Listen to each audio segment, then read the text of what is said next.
Hi friends, எல்லாருக்கும் வணக்கம். இந்த ராக்கி பையன் பார்த்தீங்களா, சாப்பிட்டு சாப்பிட்டு தூக்கங்க அந்த பிள்ளைக்கு இன்னைக்கு.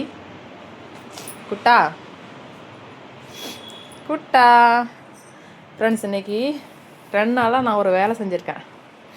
என்ன வேலைனா, எங்களுக்கு பெட்ரூமில் ஒரு மாற்றம் தெரியுதா பார்த்தீங்களா? எஸ், இது ஒரு பெரிய மெட்டீரியல். என்ன சொல்கிறது, லாட்டாக எங்கேயோ கொஞ்சம் கிடச்சிதுன்னு சொல்லிட்டு இப்போ இந்த கிளாத்தும் ஒரு முறை வாங்கிட்டு வந்து 4-5 வருஷம் ஆகுதுங்க. எங்கள் வீட்டில் தூக்கி மேலே லாட்டில் போட்டு வச்சுருந்தேன். சரி, பெட்ஷீட்டு ஒன்றையே யூஸ் பண்ணிகிட்ருக்காமே அப்படின்னு சொல்லிட்டு இதுக்கு ஒரு ஐடியா பண்ணுவோம் அப்படின்னு சொல்லிட்டு, அது இல்லாமல் இந்த சோஃபா தலகாணி பார்த்தீங்களா, இது உள்ளே ஒரு கருப்பில் துணி கொட்டினேன். எல்லாம் நஞ்சு உள்ளே இருக்கிற ஸ்பாஞ்செல்லாம் பிஞ்சு வெளியே வந்துருச்சு.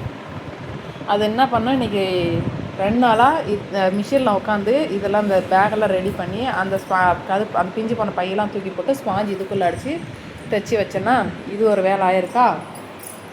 இந்த பெட்டுக்கு அளவு எடுத்து இந்த துணியை கட் பண்ணி எடுத்துகிட்டு பெட்டுக்கு போட்டு 2 சைடு ஓரம் அடித்து பெட்டுக்கு போட்டு முடிச்சிட்டேன்.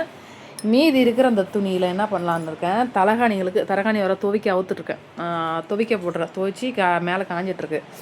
தலகாணி உரம் ரெடி பண்ணலான்னு இருக்கேன் ஃப்ரெண்ட்ஸ். தலகாணி உரை ரெடி பண்ணி அந்த தலகாணிக்கு போட்டு நான் உங்களுக்கு நாளைக்கு நான் காட்டுறேன். ஓகேங்களா? பார்ப்போம், நெக்ஸ்ட் டேயில் பார்ப்போம். எங்கள் குட்டாக்கு தூக்கம் பார்த்தீங்களா, என்ன அழகாக ஜம்முன்னு தூங்குறாருன்னு. அப்போ ஓகே, அவன் தூங்கட்டும். அப்புறம் அவன் தூங்குறான்ல, ஏன் டிஸ்டர்ப் பண்ணுறீங்கன்னு கேட்பீங்க. ஓகே ஃப்ரெண்ட்ஸ், பாய். பிடிச்சிருந்தா லைக் பண்ணுங்கள். நெக்ஸ்ட் டேயில் பார்ப்போம். பாய்.